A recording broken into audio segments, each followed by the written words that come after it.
So just a quick video to say that if you're interested, I did an interview with Ed from Allodic Ventures. The link is in the description. And because I talk about hitting on girls and getting girls in that video, and I am married, even though I talked about it at the end of the video, I want to talk about it here also. I do not talk with girls and flirt with them because I am unsatisfied with my wife, because I'm looking for a different wife, because I want to cheat on her, because none of that. I love my wife. I'm loyal to my wife.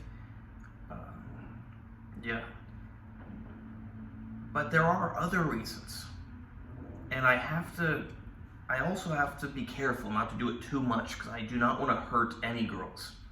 I don't want to lead them on. So I try to stop at the phase where I made them happy. You know, for example, if you came up to a random girl and you told her how beautiful she is, blah, blah, blah, that's probably going to make her day better, not worse. The idea is I don't want to be a negative force in the world. Have I led girls on too long before? Probably. But most of the time, I cut it off where it was a positive experience for them. Yeah, I do it, you know, I'll start with the scientific reason. It really doesn't matter which one I start with, this is in no order, but scientifically I study humans. I'm not trying to sound like an alien, I'm not trying to say I am an alien. Who knows? I don't know, you don't know. But I study humans, and I could not be a good student of the human race, whatever you want to say, if I didn't study females. I'm a medical person, a health person, but ultimately I study humans, everything about us. The molecular workings, the psychology, the relation, everything. I don't talk about that a bunch, but I'm a humanologist. And part of that is I need to know the girls, and I need to understand girls. And also there's something to say about guys who cannot get girls. And I'm not trying to make anyone feel bad, I'm not trying to put anyone down. And if you can't get a girl right now, that doesn't mean you can't get one in the future. You know, don't give up, that's the only surefire way to lose. But it's important for at least me, it's important for me to see if girls like me. You know, not only does it make me feel good, and that's one of the reasons, like it does make me feel good to talk to a girl, see that she's interested in me, have her want to go out with me, but also it allows me to judge myself, because if no girls wanted me, I'd have to go, why is that? But it's mostly just to know that I'm able to get girls. Because I'm married, so obviously I can get girls, but I want to make sure I stay in tune with society, with girls, and I don't fall out of touch. Because what can happen is, say you're married and you're only with your wife. If you're really isolated, you know, I'm not isolated, but imagine you're like really isolated and you're with your wife. It's possible that you could go back out into society someday and try to find a girl, and you wouldn't be able to because you don't know how to interact. Not that it's that important for me. Hopefully it's never important for me to be able to get another girl, but I like knowing that I can if I want to. There's a lot, I mean, how can you, like I said, I just think it's really important for a guy to understand girls. Now, most of my understanding came from my wife. Then more of my understanding came from her friends, because I hang out with her friends. Well, not anymore. I got tired of that, plus we live separate now. Yeah, in case you didn't know, my wife does not live with me most of the time. She only comes on weekends. You know, she comes, we do a little stuff, I hand her some money, she goes back. I'm just kidding. We also watch some movies and walk around and eat together. And I don't always hand her money. But I'm not joking. I do hand her money because I support my wife, of course. I just like joking because every weekend when she's leaving and getting back on the train, I'm often handing her money and we joke that, oh, paying the prostitute. And I'm like, oh, you're a really cheap prostitute. I've only given you, X amount of money. But no, my wife's not a prostitute. My wife's a great wife. We just can't be together right now because we're at separate universities and there's reasons why we can't be at the same one.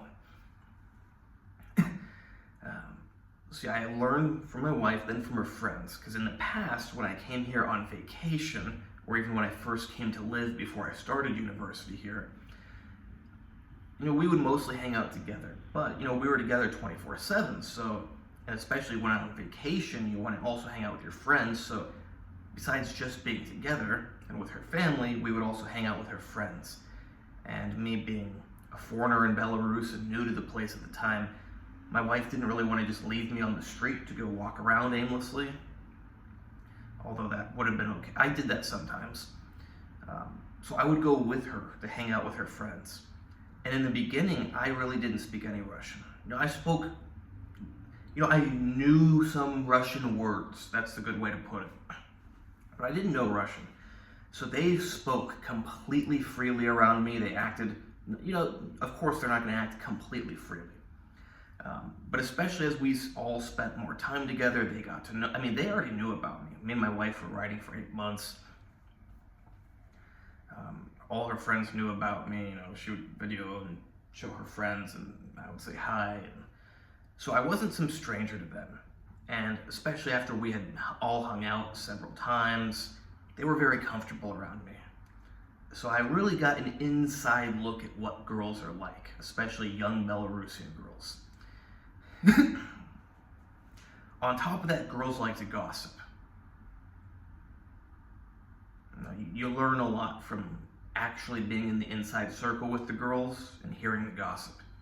And now I speak Russian plenty good. But even when I didn't, my wife knows English, so she was able to tell me all the gossip. As a student of the humans, of humanity, whatever you want to say, I don't know. I was interested in that gossip. It's not like, oh, I wonder. No, it's like, oh, this is interesting. Like, certainly it's not there's more interesting things. But it's interesting from a purely scientific point of view to learn about girls. I wasn't going to pass up on my opportunity. I didn't pass it up with my wife. I didn't pass it up with her friends. I don't pass it up with girls on the street. I study girls.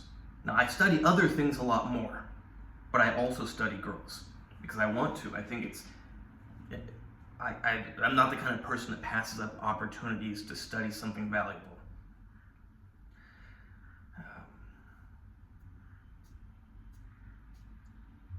I've been with these girls when they meet their boyfriends. I've been with them when, I'm trying to think if I was there with them on the first day when any of them met their current husbands.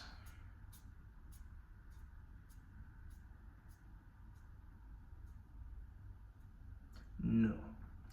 I've been there when they met their boyfriends.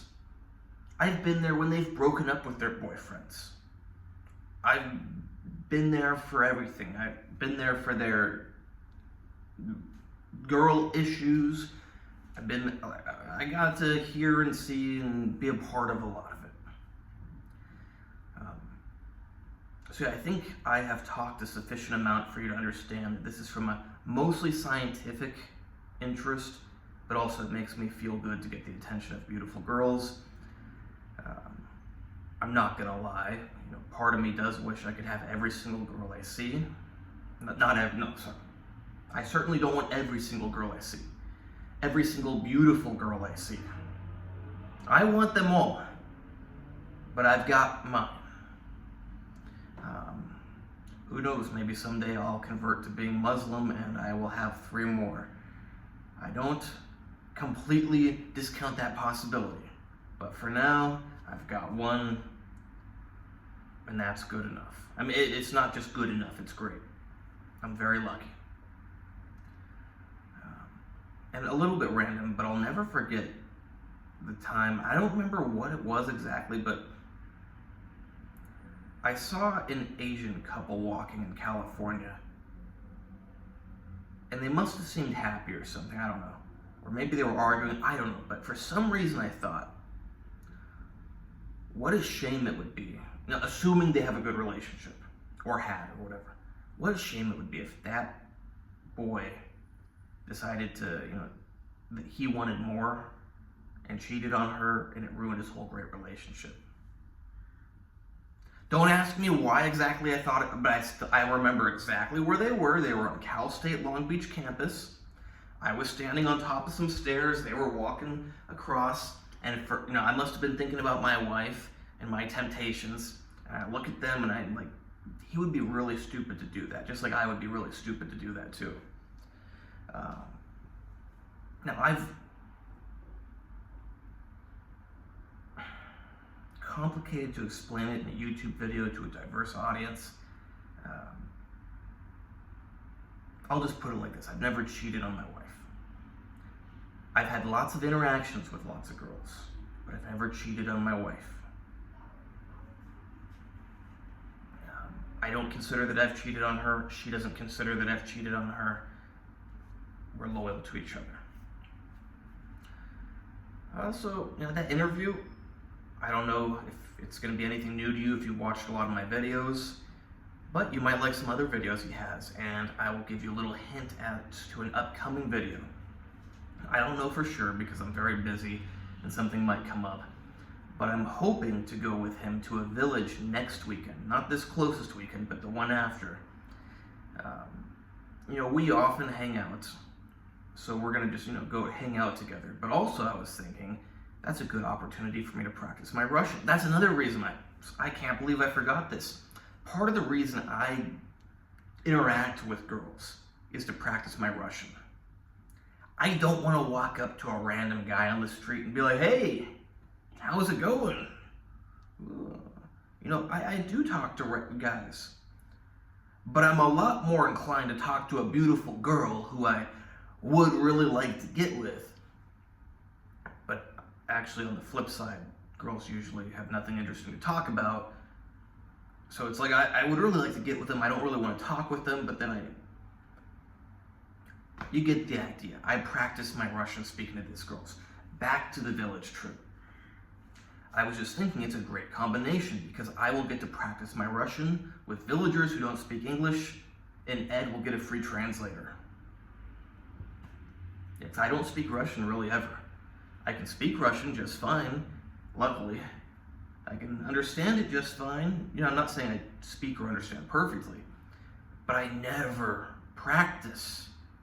I studied Russian a tiny little bit for 2 years at my previous university. 3 days a week, 45 minutes to an hour for 2 years. It's ridiculous, but I was even thinking to start watching Russian movies, and I live in a Russian-speaking country. Because I don't speak Russian. I speak English with my wife. At medical university, I speak English. I speak English with Ed and other expats. I only speak Russian